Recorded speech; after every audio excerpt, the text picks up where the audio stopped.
The Victoria Falls, the biggest curtain of falling water in the world, but not right now, and maybe no longer. The waterfall which divides Zambia and Zimbabwe has fallen to its lowest level in about 25 years. It often dries up in sections on the Zambian side, but this is much worse than normal. It's a fraction, and the huge walls of rock should be covered with cascading water. We took to the air in a microlight to better see the dramatic change, exacerbated by a long drought and a delayed rainy season.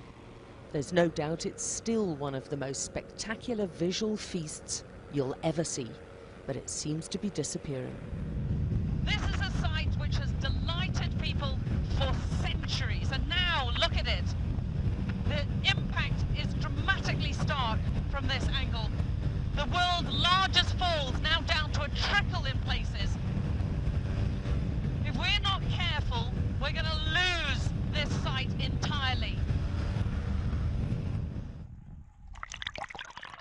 The drop in water levels has had a drastic effect, creating islands in the Zambezi which weren't there before. Zambia's heavily dependent on hydropower, but the river's flow has dwindled to a third of last year's, causing power cuts hitting businesses and wildlife. These hippos are standing on the riverbed, slap bang in the center of one of Africa's mightiest rivers. Look at that yawn. Yeah, some past years the hippo, they were not found like on the middle of the river.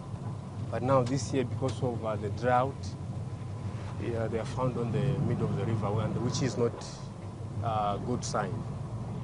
The lack of water is threatening much more than Zambia's wildlife, which attracts hundreds of thousands of tourists every year.